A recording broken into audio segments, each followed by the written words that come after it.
జాతీయవాద జర్నలిజానికి అసలైన వేదిక నేషనలిస్ట్ హబ్ ని సబ్స్క్రైబ్ చేసుకోండి. నోటిఫికేషన్స్ కోసం బెల్ ఐకాన్ పై క్లిక్ చేయండి. అండ్ హైదరాబాద్ లోక్సభ స్థానం గురించి చాలా మంది అడుగుతూ ఉన్నారు. సో ఈవెన్ మా పాయింట్ కూడా చెప్పాలండి. బేసికల్లీ మాధవీలత గారు చాలా మొదటి నుంచి కూడా ఆమె చాలా స్ట్రాంగ్గా నిలబడి ఓల్డ్ సిటీలో నిజానికి రాక్షస పాలన నడుస్తున్న సందర్భంలో అక్కడ నిలబడి కొట్లాడి తన సిగ్నిఫికెంట్గా తన పని తను చేశారు. సో ఓటర్ టర్న్అవుట్ కావచ్చు, లేకపోతే దొంగ ఓట్లు కావచ్చు, లేకపోతే మీకు చూసారా నిన్న జరిగిన అవకతవకలు కావచ్చు, అవన్నీ గెలుపోటమును డిసైడ్ చేసే పరిస్థితి కనబడుతుంది. బట్ ఎస్, మాధవీలత గారు పనిచేసిన విధానానికి మాత్రం definitely more power to you Madhavilatha గారు. చాలా ఇంపార్టెంట్. ఆమె ఫస్ట్ టైం మన హిస్టరీలో అసదుద్దీన్ ఓవైసీ మన గుడికి వచ్చారు. కరెక్ట్. మీరు ఎప్పుడైనా చూసారా? ఆయన హోలీకి రాడు, దివాళీకి రాడు, దేనికి రాడు. కానీ మన వాళ్ళు వెళ్ళి ఇఫ్తార్ చేసుకుంటారు. అవును, మన పొలిటీషియన్ చాలా మంది. అవును, ఫస్ట్ టైం అసదుద్దీన్ ఓవైసీ గుడికి వచ్చారు. I think that is the biggest achievement of Madhavilatha గారు. ఇంకోటి సెకండ్, అసదుద్దీన్ ఓవైసీ హైదరాబాద్ కాన్స్టిట్యున్సీ నుంచి బయటికి రాలేదు, బయటికి వెళ్ళలేకపోయాడు. అది ఇంకో second point. Correct correct sir. Yes, ఆవిడకి నిజంగానే శక్తి యుక్తులు ఇంకా ప్రసాదించాలనే మనం కోరుకుందాం సార్, డెఫినెట్లీ. ఎందుకంటే అలా ఒక ఫైట్ చేసే మనిషి డెఫినెట్గా అక్కడ ఉండడం అవసరం.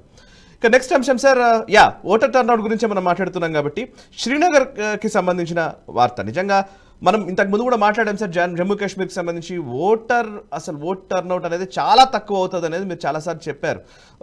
ఈసారి రికార్డ్ బ్రేక్ చేస్తూ జరిగిన పరిస్థితి. 38% ఓటింగ్ నమోదైంది. ఇది నిజంగా 38 అనేది మనం దేశవ్యాప్తంగా లెక్కేసి చూస్తే మాత్రం యావరేజ్లో చాలా తక్కువ. బట్ శ్రీనగర్లో 38% నమోదైందనంటే ఇది రికార్డ్. 26-30 సంవత్సరాల తర్వాత ఈ నంబర్ నమోదైందని చెప్తున్నారు. చాలా తక్కువ ఓటింగ్ శాతం నమోదైతేనే అందులో నుంచి గెలిచిన వాళ్ళే ఫరూక్ అబ్దుల్లాలు లేకపోతే వీళ్ళు దేశాన్ని ఏలుతున్నట్టుగా బిల్డప్ ఇస్తూ ఉంటారు. బట్ 38% ఇదిసారి ఎక్కువ ఓటింగ్ వచ్చింది. సో ఇది దేనికి సంకేతం? సురేష్ చెట్ల గారు, మీ అనాలిసిస్ ఏంటి? సాయి గారు, అది అమిత్ షా గారు క్లియర్ గా చెప్పారు, ఇట్ ఈస్ అ విండికేషన్ అని చెప్పి. ఇదే కశ్మీర్ వ్యాలీలో, నేను జమ్మూ గురించి మాట్లాడలేదు, Jammu separate, Kashmir valley separate. ఇదే కశ్మీర్ వ్యాలీలో ఒక టైంలో 4% ఓట్లు పడ్డాయి సాయిగా. ఆయన గవర్నమెంట్ ఫామ్ చేశారు, అబ్దుల్లా గవర్నమెంట్. 4% ఓటు పెట్టి ఆలోచించండి. ఇదే డెమోక్రసీని చంపేశారు, అది ఇదని చెప్పి రాహుల్ గాంధీ వాళ్ళ నాన్నగారు ఇన్వాల్వ్ ఉన్నారు దాంట్లో. కానీ దీనికి అన్నిటికీ ఒక రూట్ ఉంది సాయి గారు. అఫ్కోర్స్ మనం ఇప్పుడు మాట్లాడుతున్నాను ఆర్టికల్ 370 తర్వాత జరిగిన దానికి ఓటు వచ్చింది, దానికి ఒక మంచి పాజిటివ్ స్పిన్ వచ్చి 38% అంటే చాలా పెద్దది. మనం అనుకుంటాం ఒకసారి మనం ఇక్కడ 70% పడతాయి కదా, అక్కడేంటి 30%. అది కూడా ఎక్కువ ఎక్కడ, ఎందుకంటే దానికన్నా చాలా చాలా తక్కువ ఉంది. దీనికన్నా ముందు హింస ఘటన జరిగేది, పాకిస్తాన్ వైపు నుంచి ఫైరింగ్ ఉంటుండే ఆ బార్డర్ ఏరియాస్. ఈసారి ఏం జరగలేదు, చాలా ప్రశాంతంగా జరిగింది పోలింగ్. మీరు ఒక్క ఇన్సిడెంట్ కూడా జరగలేదు, మీరు చూస్తుంటారు. ఎవరు చనిపోవడం ఏం లేకుండా. కానీ that is not a question. చాలా మంది మన ప్రేక్షకులు 1987లో కశ్మీర్లో ఒక ఎలక్షన్ జరిగింది, జమ్మూ అండ్ కాశ్మీర్. దాంట్లో స్పెషల్లీ కాశ్మీర్ గురించి మాట్లాడాలి, వ్యాలీ. భారతదేశంలో అన్నిటికంటే పెద్ద రిగ్గింగ్ జరిగిందంటే ఆ ఎలక్షన్. దానికి ఒక హిస్టరీ ఉంది సాయి. ఈ అబ్దుల్లాస్ అండ్ రాజీవ్ గాంధీ నడుమిట్లో ఒక ఒప్పందం ఉండే. దట్ ఈస్ అబ్దుల్లాని, ఫరూక్ అబ్దుల్లాని అక్కడ కూర్చోబెట్టాలి ముఖ్యమంత్రిగా అని చెప్పేసి వీళ్ళు చేసిన గేమ్ అది. దాంట్లో ఏమైందంటే మొత్తం ఎలక్షన్ రిగ్ చేసి పడేశారు.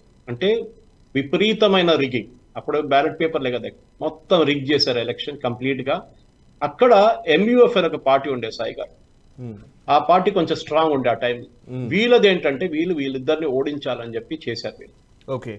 సో అప్పుడు గులాం మొహమ్మద్ షా అని చెప్పేసి ఆయన ఉన్నారు, ఆయన ఇప్పుడు డిస్మిస్ చేశారు గవర్నర్. 1986లో మన జగన్మోహన్ గారు అప్పుడు ఆ గవర్నమెంట్ డిస్మిస్ చేసిన తర్వాత గవర్నర్స్ రూల్ పెట్టారు. దాని తర్వాత రాజీవ్ గాంధీ గారు వచ్చిన తర్వాత ఏం చేశారంటే ఫరూక్ అబ్దుల్లాని ఒక కూర్చోబెట్టాలని చెప్పేసి ఒక కన్స్పిరసీ తీసుకొచ్చారు. దాంట్లో వీళ్ళు చేసిన పని సాయి గారి చాలా హారబుల్ ఉండే. ఎందుకంటే ఈ గవర్నమెంట్, ఈ ముస్లిం ఎంప్లాయీస్ ఫెడరేషన్ అని ఒక ఫెడరేషన్ సెటప్ చేశారు. ఇది మొత్తం గవర్నమెంట్ ఎంప్లాయీస్. వాళ్ళ తరఫు నుంచి కొంచెం క్యాండిడేట్స్ కూడా పెట్టారు. వాళ్ళు కొంచెం చాలా పాపులర్ అయిపోయారు. ఓకే. అది భయపడి రాజీవ్ గాంధీ, అబ్దుల్లాలు కలిసి ఆడిన గేమ్లో, రిగ్గింగ్లో వ్యాలీలో ఇవాళ ఇప్పుడు దాకా ఉండే, అంటే ఇప్పుడు లేదనుకోండి, ఇప్పుడు దాకున్న టెర్రరిజానికి అక్కడి నుంచి మొదలైంది. ఓకే. ఇదే యసీన్ మలిక్ వీళ్ళందరూ ఆ ఆపోజిట్ క్యాంప్లో ఉన్నారు ఆ టైంలో. They were a part of the democratic thing. ఆలోచించండి, ఆ రిగ్గింగ్ తర్వాతనే వీళ్ళందరూ, I'm not saying because of that వాళ్ళు టెర్రరిస్ట్ అయినా, కానీ అక్కడి నుంచి మొదలైంది కాశ్మీర్ వ్యాలీలో టెర్రరిజం. చెప్పుకొని పోతే చాలా పెద్ద సబ్జెక్ట్ సాయి గారు. It is a shame on India. ఇదే రాహుల్ గాంధీ మాట్లాడుతున్నాడు కదా, ఇది మోదీ రిగ్గింగ్ చేస్తాడు, ఈవీఎం చేస్తాడని. 1987లో జమ్మూ కాశ్మీర్లో ఏం జరిగిందని రాహుల్ గాంధీ తనకు చెప్పండి. దమ్ముంటే చెప్పమని చెప్పండి. ఎవడు రిగ్ చేస్తాడు? ఇప్పుడు ఉన్నాడు కదా, ఫరూక్ అబ్దుల్లా ఉన్నాడు కదా, వీళ్ళందరూ కలిసి ఆడిన గేమే కదా. అప్పుడు ఏం చేశారు అప్పుడు వీళ్ళు? ఇది ఆడిన ఆ రిగ్గింగ్ తోనే కాశ్మీర్ వ్యాలీలో టెర్రరిజం మొదలైన సాయి గారు. And it was a terrible thing.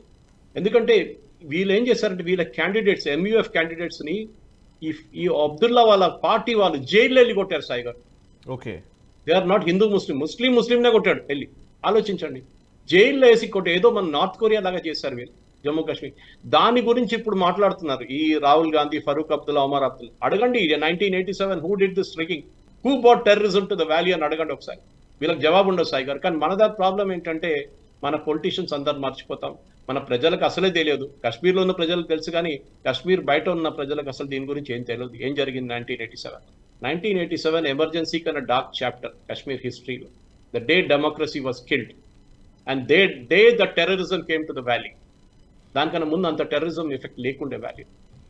చాలా మంది ఇక్కడి వైపు నుంచి కాశ్మీర్లో ఎలక్షన్ పోటీ చేసిన వాళ్ళందరూ పాకిస్తాన్కి వెళ్ళిపోయారు. అక్కడ వెళ్ళి టెర్రరిజంలో ట్రైనింగ్ తీసుకున్నాం. దాని తర్వాత బందూకులు తీసుకొని ఇక్కడ వచ్చారు. ఇప్పుడు కూడా దాన్ని మనం we are still suffering for that because of that. అది గుర్తుపెట్టుకోవాలి, మన ప్రేక్షకులు కూడా గుర్తుపెట్టుకోవాలి. జస్ట్ గూగుల్ 1987 కాశ్మీర్ ఎలక్షన్స్ అని చెప్పేసి, అప్పుడు మీకు వస్తుంది హిస్టరీ మొత్తం. Perfect sir.